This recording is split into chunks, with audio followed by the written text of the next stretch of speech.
माझ्यासोबत मंचावर असलेले श्रीधर गुरुजी, त्याचबरोबर धनंजय धोत्रे, नदाबजी आणि सर्व साथी, अनेक ज्येष्ठ साथींना या निमित्ताने भेटायचा योग आला. खूप वर्षांपूर्वी या इमारतीत मी येऊन गेलो होतो आणि इथला सगळा भाग आता कसा बदललेला आहे तेही मी पाहतोय. आणि सगळ्यात महत्त्वाचं म्हणजे केवळ हा भाग बदललेला नाही आहे, तर त्या भागासोबतच इथलं जनजीवन सगळं बदलून गेलेलं आहे. देशही बदलतोय. त्याची चिंता करायला मला असं वाटतं की आज साधना मंडळ आणि राष्ट्रसेवा करून वाटतं आज हा संयुक्त कार्यकर्ता मेळावा आपण आयोजित केलेला आहे. मी आयोजकांचं खरं मनापासून खूप कौतुक करतो आणि आभारही मानतो की या कार्यक्रमाच्या निमित्ताने आपण किमान भेटतोय. आज परिस्थिती अशी आहे बाहेरची की ती परिस्थिती अत्यंत जीवघेणी आहे. जीवघेणी याचा अर्थ असा की तुम्ही कितीही विचार मांडा, तुम्ही किती लोकशाहीची भाषा बोला, आणि या लोकशाहीची भाषा तुम्ही जरी बोलला तरी घडतंय ते विपरीत. राजकारणावर बोलायचं तर राहुल गांधींचं एक आर्टिकल आलेलं आहे कशा पद्धतीने निवडणुका हायजॅक केल्या जातात. दुसऱ्या बाजूला सामाजिक परिस्थिती काय आहे. मंगेश डबराल यांची कविता मी आपल्याला वाचून दाखवणार आहे आणि मग मी माझं जे काय म्हणणं आहे ते थोडक्यात मांडण्याचा प्रयत्न करणार आहे. मंगेश डबराल हे अत्यंत मोठे कवी, हिंदीतले. ज्ञानपीठ पुरस्कार त्यांना नाही मिळाला, पण त्याला साहित्य अकादमी पुरस्कार मिळालेला आहे. अत्यंत मोठे कवी. त्यांनी असं म्हटलेलं आहे, हिंदीत है, एक भाषा में अ लिखना चाहता हूं, अ से अनार, अ से अमरूद, लेकिन लिखने लगता हूं अ से अनर्थ, अ से अत्याचार. कोशिश करता हूं कि क से कलम या करुणा लिखूं, लेकिन मैं लिखने लगता हूं क से क्रूरता, क से कुटिलता. अभी तक ख से खरगोश लिखता आया हूं, लेकिन ख से अब किसी खतरे की आहट आने लगती है. मैं सोचता था ख से फूल ही लिखा जा सकता होगा. बहुत सारे फूल घरों के बाहर, घरों के भीतर, मनुष्यों के अंदर. लेकिन मैंने देखा तमाम फूल जा रहे थे जालिमों के गले में माला बनकर उनके गले में डाल दी. कोई मेरा हाथ जकड़ता है और कहता है भ से लिखो भय, जो अब हर जगह मौजूद है. द से दमन और प से पतन का संकेत है. आदताई छीन लेते हैं हमारी पूरी वर्णमाला. वे भाषा की हिंसा को बना देते हैं समाज की हिंसा. ह को हत्या के लिए सुरक्षित कर दिया गया है. हम कितना ही हल और हिरण लिखते रहे, वे ह से हत्या लिखते रहेंगे हर दम हर समय. ही कविता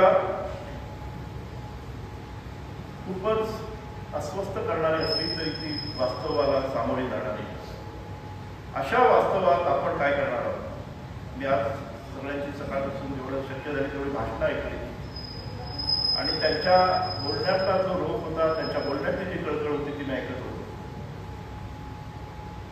हे ऐकत असताना आता मी आधी मागून आणि आता पुढून या सभागृहाचं जर वय काढलं तर या सभागृहाचं सरासरी वय हे 55 आहे. आणि आपण आता पुढे जाण्याची चिंता व्यक्त करत आहोत. मला असं वाटतं की थोडं आपण शिकायला पाहिजे, आपल्या स्ट्रॅटेजी बदलल्या पाहिजेत, आपल्या कार्यक्रमाच्या पद्धती बदलल्या पाहिजेत. ते जर आपण नाही केलं तर आपण खूप मागे जातो. मगाशी कोणीतरी सांगितलं की AI चा जमाना आलेला आहे. या आर्टिफिशियल इंटेलिजन्स आज जर एक सत्र त्याच्यावर असतं तर इथे गर्दी वाढली असती. आपण याचा विचार करू. नवीन गोष्टी आपण आत्मसात करण्याच्या खूप गोष्टी गरजेच्या आहेत, ज्या तरुणांच्या आहेत. वेगळे कार्यक्रम काय घेता येतील ते आपल्याला आता विचार करायला. मगाशी नदाबजींनी माझी ओळख करून देताना माझ्यासोबत सेवादलात घडलेल्या आणखी 2 पत्रकारांची नावं घेतली. त्यात पहिलं नाव होतं निखिल वागळेचं आणि दुसरं होतं नितीन मैजरचं. मला असं वाटतं ते नाव थोडंसं मला अपीट वाटतं. अजून तरी आम्ही आमचे विचार सोडलेले नाहीत आणि कोणाला फसवलेलं नाही. पत्रकार म्हणून आणि सेवादलाचा सैनिक म्हणून 40 वर्षापूर्वी जे विचार आम्हाला मिळाले ते विचार आता काय सोडलेले नाही आणि म्हणून आज इथे आलेलो. मगाशी धनंजयने सांगितलं की आता आम्ही काय काय करतो आहोत. हे का करतो आहोत तर आम्ही या शाळेतनं शिकलो. मी पूर्ण वेळ कार्यकर्ता होतो. परेड गुरुजींसोबत बिहार आणि उत्तर प्रदेशातून राज्यात शिबिरं घेतली होती आणि हे करताना सेवा दल मला जास्त समजायला लागलं आणि आपल्याला काय करायला पाहिजे, स्वतः काय बदल करायला पाहिजे आणि आपल्या क्षमता काय आहे याचा आधी मला शोध लागला. सेवा दलात राहण्याचा माझा जो त्या काळाचा जे कारण भाव होता तो हा होता की मला माझा शोध लागला. मला काय जमतं ते मला सेवा दलात मिळालं. त्यामुळे सेवा दल ही माझी फार मोठी शाळा आहे. मी पत्रकारितेत आलो, 35 वर्ष पत्रकार म्हणून काम केलं. पत्रकारितेत आलो तेव्हा माझ्याकडे कुठलीही डिग्री नव्हती, पण मी 4 चॅनलचा संपादक झालो आणि 8 चॅनलमध्ये काम केलं आणि आता एका चॅनलचा मी सल्लागार संपादक म्हणून काम करतोय आणि आता 4 रेडिओसाठी मी सल्लागार आहे. मला अमेरिकेची स्कॉलरशिप जेव्हा मिळाली, ओबामा आला आणि भारतातले 5 पत्रकार घेऊन गेला होता अमेरिकेतली पत्रकारिता शिकण्यासाठी. हे तुम्हाला का सांगतोय मी? कारण काही कर्ज असतात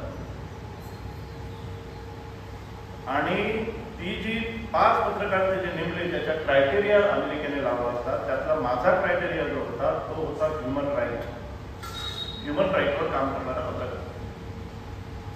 आणि तिथे आम्ही जाऊन स्टेट गेस्ट म्हणून राहिलो. 8 स्टेटमध्ये फिरून तिथल्या पत्रकारितेचा अभ्यास केला, शिकवलं आणि शिकलो.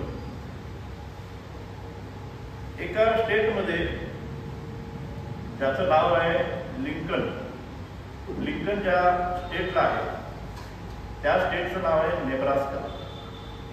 त्या नेब्रास्कामध्ये एका इन्स्टिट्यूटमध्ये आम्ही शिकवत होतो आणि तिथे राज्यपाल आले होते. तेव्हा त्यांनी आमचं शिकवणं बघून आम्हाला तिथलं ऑनररी सिटिझनशिप दिलं. अमेरिकेतल्या नेब्रास्का या स्टेटमध्ये जाऊन मी असं जमीन खरेदी करू शकतो. कारण ते राज्यपाल तिथे आले. त्या राज्यपालाने मला तिथे नंतर विचारलं विच इज युअर युनिव्हर्सिटी, आणि माझ्या पायाखाली जमीन आहे. कारण मी पत्रकारितेचं कुठलंही इन्स्टिट्यूट मधलं प्रशिक्षण घेतलेलं नाही. मी अभ्यास केलाय तो बोलताच. तिथे माझ्या तोंडाचे शब्द आला तेव्हा मी असं म्हटलं की माय इन्स्टिट्यूट इज राष्ट्र सेवा दल.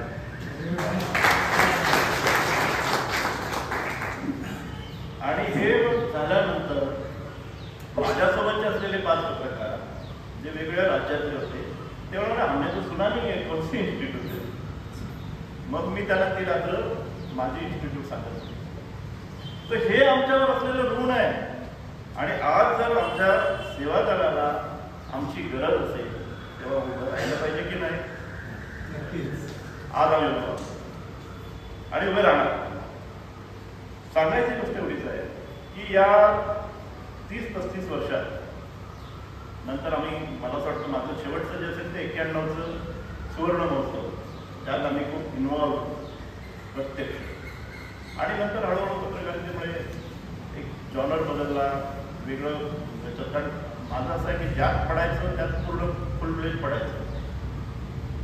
त्यामुळे पत्रकारितेत आल्यानंतरही एवढ्याच सगळ्याचं काम करणार. आज मला अनेक मी विचारलं, माझं जे माझे प्रोडक्शन होती पत्रकारितेचे, त्यातलं एक कलमनामा होता, त्यातले खूप लोकांनी आज आठवण केलं.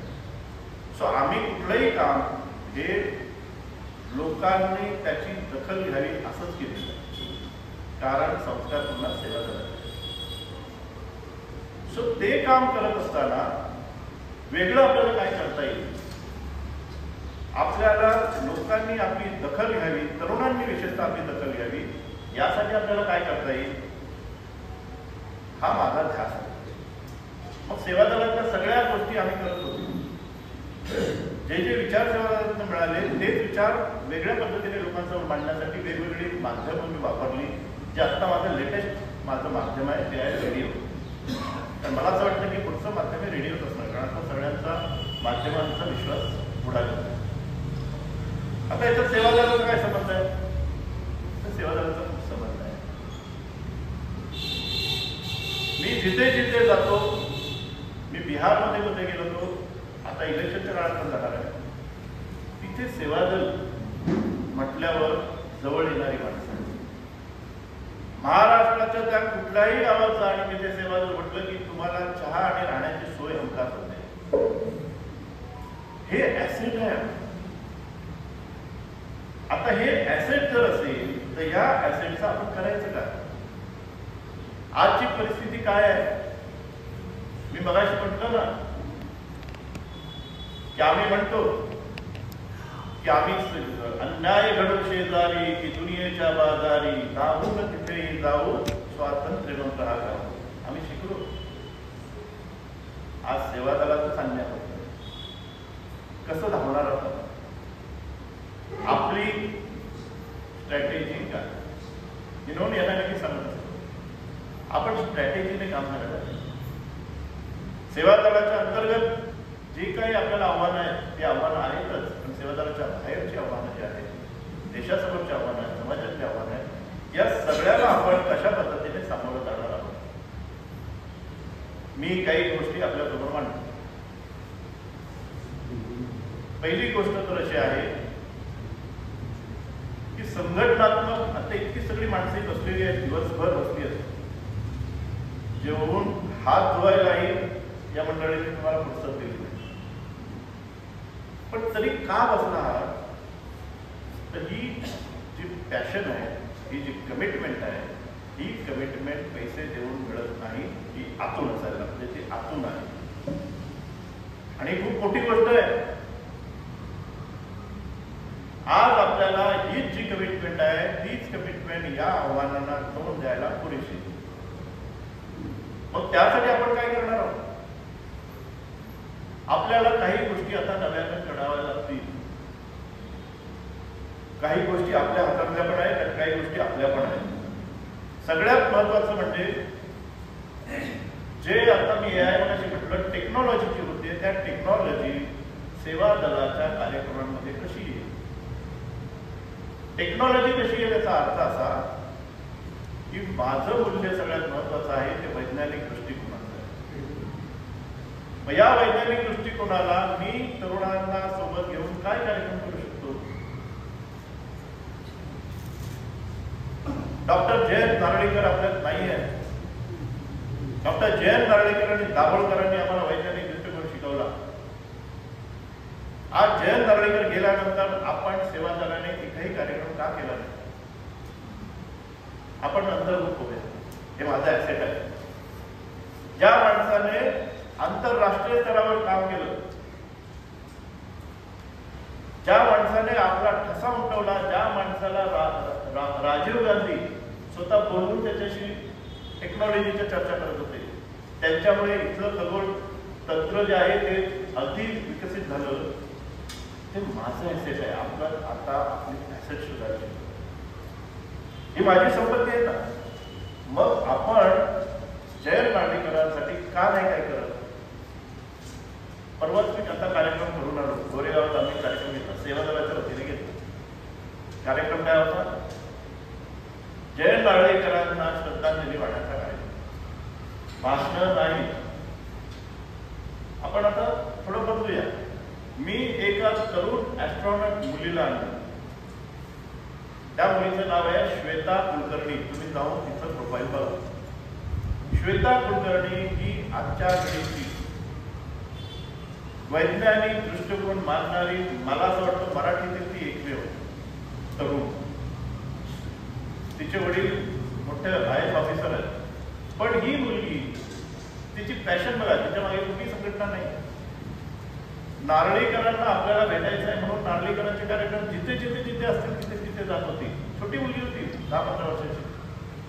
आणि तिथे जाऊन जमलं तर प्रश्न विचारत होते. नारळीकरांच्या लक्षात आलं ही मुलगी आपल्यासोबत आपल्या सगळ्या कार्यक्रमात येते, प्रश्न विचारते. त्यांनी तिला बोलवलं आणि ते थक्क झाले की तिला जे खगोल शास्त्राचा तिचा अभ्यास होता ते थक्क झाले आणि त्यांनी तिच्यासोबत एक प्रोजेक्ट केला. ती मुलगी, तिला फक्त खगोलशास्त्र शिकायचं होतं. भारतामध्ये तिला शिकवेल असे इन्स्टिट्यूटच नाही आहे.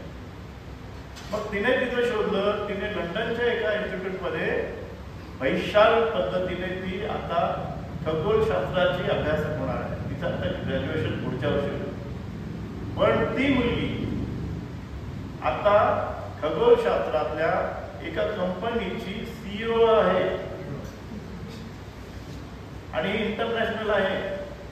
ती ब्रँड अँबॅसिडर आहे डार्क स्काय या मोहिमेची. आपल्याला माहीतच नसतं. शोधलं पाहिजे त्याला. तुम्ही कार्यक्रम लावा. मी श्वेता कुलकर्णीला कोल्हापूरमध्ये पाठवतो. ही मुलं आली पाहिजे, तरुण मुलं आपोआप होतात.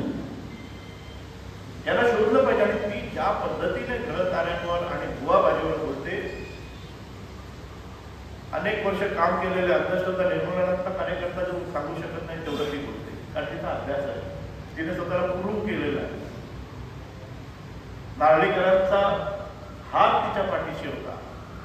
अशी मुलगी यांना आपण सेवादल म्हणून आपल्या मंचात घ्यायला पाहिजे. असे कोल्हापूरमध्ये कोणाची शोधूया. इथे आपण खगोलशास्त्रासाठी नक्षत्राचा कधी कधी कार्यक्रम एक दुर्बीण लावून आपण केला तर शाळांची मुलं आपल्यासोबत येतील. हे आपण शोधलं. कोल्हापूरमध्ये अशी कोण मुलं आहेत जी विशेषतः विज्ञानामध्ये खूप प्रगती करतात. अनेक शाळा आता आपल्या विचारांच्या आहेत. या शाळांमध्ये अनेक मुलं प्रोजेक्ट करत असतात, वैज्ञानिक प्रोजेक्ट. त्या प्रोजेक्टचं काय होतं पुढे?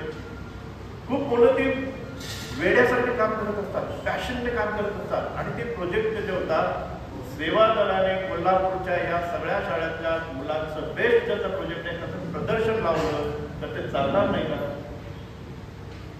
ती मुलं आणि पालक आणि त्या शाळा त्या तुमच्या मनात. हा आपण एक कार्यक्रम म्हणून याच्याकडे आपल्याला बघता येईल. दुसऱ्या बाजूला आपलं राजकारण जे असतं ना ते जरा गमतीशीर असतं. राजकारण म्हणजे असं मला नेहमी असं वाटतं की आपली राजकीय समज आत्ताच्या पातळीवर ती अपग्रेड करायला पाहिजे. ती अपग्रेड नाही. ती अपग्रेड कशी होईल? तर त्यासाठी चांगला पत्रकार, चांगला राजकीय अभ्यासक यांना बोलून त्यांच्या सोबतचा संवाद किंवा त्यांची मुलाखत असे कार्यक्रम आपण आयोजित करू शकतो. होतं काय, ज्या कोल्हापूरमध्ये पुराने इतका मोठा हाहाकार माजवला होता, हेच चिपळूणमध्ये रत्नागिरी जिल्ह्यात कोकणामध्ये असाच पूर आला होता. आणि तिथे आम्ही सेवादल म्हणून स्वतःला इस्टॅब्लिश केलं. 100 मुलं 3 महिने तिथे काम करत होते. इथेही सेवादलाने खूप चांगलं काम केलं. माझं असं म्हणणं आहे, तो धागा घेऊन आता आपल्याला काम करण्याची गरज आहे. सेवादलाचं काम हे सेवा पथक म्हणून जे होतं ते सेवा पथक रिजिमेंट करायची गरज आहे. या संदर्भात जर आपण शाळांना संस्थांना जर संपर्क केला आणि त्यांची एक मोठी मीटिंग लावली की पूर टाळायचं असेल तर काय करायचं. पूर मॅनेजमेंट करणारी माणसं या कोल्हापुरात आहेत, नसतील तर आम्ही तुम्हाला चांगली माणसं IIT मधली माणसं आम्ही तुम्हाला तिथे इथे पाठवतो जे तुम्हाला इथे मॅनेजमेंट. राजकारणाचं मी बोलत होतो. मला असं वाटतं की दोन गोष्टी आपण करायला पाहिजे अत्यंत तातडीने. एक तर आपली राजकीय समज वाढली पाहिजे. आताच्या घडीला ज्या पद्धतीचं भाजपचं आव्हान आहे ते कुणाला पक्षाला पण कळत नाही, लोकांनाही कळत नाही की निवडणूक कशी जिंकतात, त्याचं तंत्र काय, हे तंत्र आपण समजून घ्यायला पाहिजे. दुसऱ्या बाजूला इथे आता नगर परिषद आहे. नगर परिषद म्हणजे काय, विधानसभा म्हणजे काय आणि लोकसभा म्हणजे काय याची पुरेशी स्पष्टता आपल्याला आहे का, लोकांना आहे का, ती नाही आहे. आम्ही जेव्हा बघतो, मी जेव्हा कॉलेजमध्ये आम्ही ओरिएंटेशनला जातो तेव्हा मुलांना आम्ही उभे करून विचारतो, समजा तुझ्याकडे आता एक नगर परिषदेची निवडणूक आहे आणि तो उमेदवार तुमच्या समोर आलाय, तो हात जोडून उभा आहे, तो सांगतोय मला मतदान द्या, मला मत द्या. तुम्ही काय सांगणार, ते गटर बघा, या रस्त्याचं सगळं हे झालेलं आहे, आमच्याकडे पाणी नाही आहे, आमच्याकडे विजेचा प्रॉब्लेम आहे, सांगणार की नाही. तो म्हणणार हो मी करतो. तो जातो, विधानसभेची निवडणूक येते, तो परत तुमच्यासमोर हात उभा राहतो. तो विचारतो की काय करू सांगा, मला मतं द्या. आपले विषय काय असतात, आपले विषय तेच असतात, गटर वॉटर, रस्ते. ती निवडणूक होते, लोकसभेची निवडणूक येते. लोकसभेच्या निवडणुकीचा उमेदवार दारात येतो, मला मत द्या म्हणतो, तेव्हा आपण काय म्हणतो, अजेंडा तो गटर वॉटर.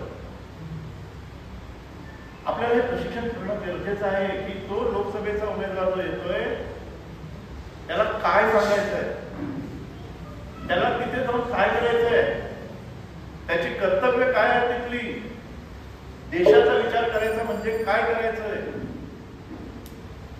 तो जेव्हा विधानसभेत जातो त्या विधानसभेमध्ये तो जाणार आहे, तिथे काय करणार आहे, तो त्याला कायदेमंडळ म्हणतात, त्या कायदेमंडळात तो काय करणार आहे, त्यासाठी तो लायक आहे का हे तपासणं, हे सजग नागरिक म्हणून आपलं काम आहे. आणि तेच मग पुढे नगरपालिका, नगरपंचायत, जिल्हा परिषद यासाठी तेच लागतं. याचं कधीतरी ओरिएंटेशन आपण करणार आहोत की नाही, याचं ओरिएंटेशन आपल्याला करणं गरजेचं आहे. काय होतं आता अनेक ठिकाणी गेल्यावर आम्ही विचारतो नागरिकशास्त्र घेतलंय का, 20 मार्काचंच असतं, ते नेमकं ऑप्शनला टाकतात. नागरिकशास्त्र ऑप्शनला टाकलं, डिग्री मिळाली की मग परत आपण राजकारण्यांच्या नावाने मोठं मोडायला मोकळे. पण ते 20 मार्काचं नागरिकशास्त्र जे आहे ते जर आपण नीट लोकांना समजावून सांगितलं तर मला असं वाटतं थोडा बदल येईल. तो हा बदलाची जी सुरुवात आहे ती तिथून पण आपल्याला सुरू करते. एका याच्यामध्ये आम्ही एक्सपेरिमेंट केला होता. एक्सपेरिमेंट असा केला की एका डॉक्टरना विचारलं, डॉक्टर आपल्याकडे असतात सगळे, समजा डॉक्टरला विचारलं की तुम्ही एकदा मस्त डॉक्टर ऑलवेज अ डॉक्टर, बरोबर की नाही. तो डॉक्टर एकदा त्याची डिग्री झाली, MBBS असेल, BAMS असेल, आणखी काही ॲलोपॅथिक होमिओपॅथिक काही असेल, तो एकदा डॉक्टर झाला की कायम डॉक्टर. एखादा वकील घ्या, तो एकदा त्याला LLB LLM ची सनद मिळाली की तो आयुष्यभर वकील. एखादा प्राध्यापक घ्या, एखादा शिक्षक घ्या, त्याला एकदा ती त्याची डिग्री मिळाली, एखादा तो कॉलेजला चिकटला की तो आयुष्यभर शिक्षक. अशा अनेक फील्ड आहेत. एकच फील्ड असं आहे ते तसं नाही आहे, ते आहे पॉलिटिक्स. राजकारणामध्ये एकदा एकदा आमदार झाले की काय आमदार नाही, त्याला फक्त 5 वर्ष. तो 5 वर्षानंतर परत तुमच्या दारात येतो. तुम्ही त्याची परीक्षा घ्यायची, त्याचा पेपर तुम्ही सोडवायचा आहे, त्याचा पेपर तुम्ही तपासायचा आहे आणि त्याला गुण तुम्ही द्यायचे आहे. त्या 5 वर्षाच्या कामाचा त्याचा आपण लेखाजोखा करायचा आहे आणि त्याच्यावर त्याला जेव्हा आपण गुण देतो तेव्हा आपण तेव्हा पास की नापास हे ठरत असतं. मग समजा असा नापास नालायक माणूस निवडून येतो तेव्हा दोष कुणाचा? हे नागरिक शास्त्र सांगतं. हे नागरिक शास्त्र आपल्याला समजावून सांगायला पाहिजे. त्यामुळे या संदर्भातले जर आपण काही कार्यक्रम घेणार असू तर ते कार्यक्रम सातत्याने आपल्याला घ्यावे लागतील. तिसरी गोष्ट जी महत्वाची आहे, कार्यकर्ता, नवीन कार्यकर्ता गोळा करण्यासाठी तो कसा गोळा होतो? राष्ट्रसेवा दलामध्ये कार्यकर्ता जोडण्याचं सगळ्यात महत्वाचं जे माध्यम आहे ते माध्यम आहे कलापथक. कलापथक सुरू करायला पाहिजे. गावागावात आपलं कलापथक पाहिजे. आम्ही आता शिबिर घेतो, त्या शिबिरात कोल्हापूर खूप मुलं आली होती. या मुलांवर जबाबदारी द्यायला पाहिजे आणि याची सुरुवात येत्या 15 ऑगस्ट पासून करता येईल. मुंबईमध्ये आता आम्ही कार्यक्रम करतो. तो कार्यक्रम असा आहे की 14 ऑगस्टला संध्याकाळी मध्यरात्री 12 वाजता झेंडा पडतोय, की ज्या दिवशी भारत स्वतंत्र झाला, मध्यरात्री झालेला. नेहरूंचं ते भाषण आपल्याला माहिती आहे. रात्री 12 वाजता जर आपण झेंडा फडकवण्याचा कार्यक्रम घेतला छोट्या छोट्या आपल्या गावामध्ये आणि तिथे जर काही कलाविष्कार आपण दाखवले, मुलांचे काही गाणी असतील, काही नृत्य असतील, तर त्या निमित्ताने ते मुलं, त्यांचे पालक तिथे येतात, आजूबाजूचे लोक जमतात आणि रात्री झेंडावंदन होऊ शकतो. हा कार्यक्रम आता आपण हाताशी घेत आहे. कलापथकाचे वेगवेगळ्या पद्धतीने पथनाट्य असेल, त्याचे शिबिर असतील, त्याचं परफॉर्मन्स असतील किंवा त्याच्या स्पर्धा असतील, या पण आपण घेऊ शकतो. सध्या शेवटी मला एवढंच वाटतं की आपण सगळेच, कारण वय सगळं पाहिल्यावर मी माझी स्ट्रॅटेजी इथे बदलली. तरुण असते तर मी वेगळं बोललो असतो, पण तुमच्या लोकांना मी काय सांगणार? तुम्ही सगळी सिनियर मंडळी आहात, तुम्ही अनेक वर्ष सेवा दलात काढलेली आहे. आपल्या वयाची सरासरी अजून कमी आली पाहिजे.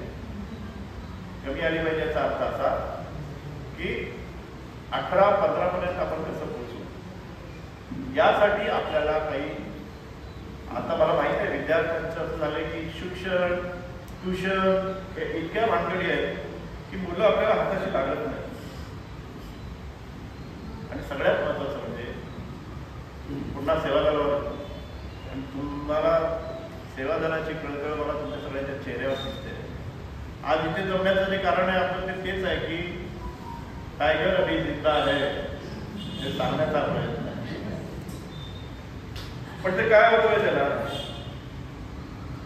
एक परत एक 4 वेळी आपल्या समोर सादर करतो की आपण जेव्हा हे सगळं बघत असतो आणि जेव्हा आपल्याला सगळे आव्हानं दिसत असतात, या आव्हानांना सामोरं जाताना काय आपल्याला करायला पाहिजे? नुसतं बोलत राहायचं? इतनी कम उम्र में लड़ना सीख गए, खून खराबा घर उगलना सीख गए, कब चिड़िया के बच्चे उड़ना सीखेंगे, सांप के बच्चे पेट में चढ़ना सीखेंगे. सेवा दलाच्या झाडावर साप चढताय, सावध राहायला. आणि त्याला उत्तर एकच आहे, आपण प्रतिवाद करून नुसती बदनामीचे व्हॉट्सअप लिहून ही परिस्थिती बदलणार नाही. ही परिस्थिती तेव्हाच बदलेल जेव्हा वस्तुस्थिती एका बाजूला मांडत राहणं आणि दुसऱ्या बाजूला काम करत राहणं. काम हेच या मंडळींना उत्तर आहे. ज्यावेळी आम्ही सक्रिय झालो तेव्हा आता काय करावं असा प्रश्न समोर राहिला. सेवा दलाची आजची परिस्थिती अशी आहे की सेवा दलाची प्रॉपर्टी आम्ही विकले कुठे असे प्रश्न आता येत आहेत. पण सेवा दलाच्या व्याजातून येणाऱ्या पैशांवर कुठल्या संस्थेचे कार्यकर्ते फुल टायमर म्हणून काम करतायत हे आपण लक्षात घ्यायला पाहिजे. माझी जी संघटना आहे ती संघटना मला चालवता येत नाहीये, म्हणून ती चालवायची असेल तर सेवा दलाचे पैसे घ्यायचे आणि माझ्या संघटनेचे कार्यकर्ते फुल टायमर म्हणून दाखवायचे आणि माझ्या संघटना चालवायच्या, हे होणार असेल तर तिथे ठामपणे आपल्याला उभं राहायलाच पाहिजे, कारण तो आपला पैसा आहे. आणि जो तळ्यात मळ्यात असा असेल तो सेवा दलाचा सैनिक मी मानत नाही. त्याने तळ्यात मळ्यातच राहावं. पण त्याचबरोबर केवळ टीका टिप्पणी न करता आपण काम नाही करावं. कारण विचारांची ही जी काही पुंजी आहे, विचारांची ही जी काही दौलत आहे ही फक्त आपल्याकडे. राष्ट्र सेवा दलाचं पूर्ण वेळ कार्यकर्ता म्हणून काम करताना ही आम्ही भरभरून घेतली होती आणि आजही ती खूप पुरते आहे. आणि म्हणून पत्रकार म्हणून काम करताना 8 वेळा हल्ले झाले आणि 6 हाडं मोडली तरीही आम्ही उभे आहोत. केवळ आणि केवळ सेवा दलाचे विचार. आणि म्हणून मी म्हटलं की सेवा दलाचे विचार पुढे नेणं हे सोपं पण काम नाही आहे. वो तुम्हें खरीद लेंगे, वो तुम्हें डरा धमकाएंगे, पर फिर भी तुमको कहना है सेवा दल बढ़ाना है, भूलो मत. हे सगळं आपण याच्यात जातो आहोत. निराश होण्याचं काही कारण नाही आहे. लोकशाही सगळीकडेच मारली जाते. आता सगळीकडेच पदांचं वाटप ऑनलाईन होत आहे. मी केंद्र सरकारचं होतं, तिकडे लोकशाही आहे का? कोणाला मिळतं का काय पद? साधं पुलाचं उद्घाटन करायचं असेल तरी एकच बाबा तो आपला झेंडा करत असतो. मला हीच परिस्थिती आज आपल्या घरातही दिसते आहे. या परिस्थितीला जर तोंड द्यायचं असेल तर आपण काम करत राहणार. एक दिवस असा येईल, मी आमच्या सगळ्या साथींना सांगतो, एक दिवस असा येईल की त्यांना शरम वाटेल, लज्जा वाटेल आणि ते म्हणतील की ये तुम्हाला तुम संभालो. ती लज्जा येईपर्यंत काम करायला पाहिजे. आणि ती काम करण्यासाठी, ते काम करण्यासाठी आपल्या सगळ्यांना प्रेरणा मिळो. मी पुन्हा वयाचं इथे उल्लेख केला असला तरी वय आणि तारुण्य आणि जोश याचा काही संबंध नसतो. जोश असतो, उत्साह असतो, विचार असतो. त्याला वयाचं बंधन कधीच राहत नाही. आणि ही अशीच माणसे जमलेत, त्यामुळे मला जास्त आनंद आहे. आपण या पुढच्या काळामध्ये अधिक सक्रिय होऊया. आता हा मेळावा आहे एवढ्यासाठी चालू, कारण ही मनसून म्हणते तुम्ही फक्त सुचवता आणि मग येत नाही. कारण ते इतकं तिकडे काम आहे, खूप अनेक पातळ्यांवर आम्ही काम करतोय. म्हणून मी रात्री 7:30ला माझी मीटिंग संपून तसाच बॅग घेऊन बसमध्ये पटलो. झोप नाही आहे आणि आता परत जाऊन बसमध्ये बसायचं आणि परत मुंबई जायचं आहे. तुम्हाला भेटून खूप बरं वाटलं. आणि खरं तर ही दोन्ही पद्धतीने माझा स्वार्थ असा होता की थोडी ऊर्जा हवी होती ती तुमच्याकडून मी घेतलेली आहे. मला माहिती नाही तुम्ही माझ्याकडनं काय घेतलं आहे, पण तुम्ही ऐकलंच त्याबद्दल तुमचे खूप खूप आभार. सेवा दल बढ़ाना है, सेवा दल बढ़ाना है.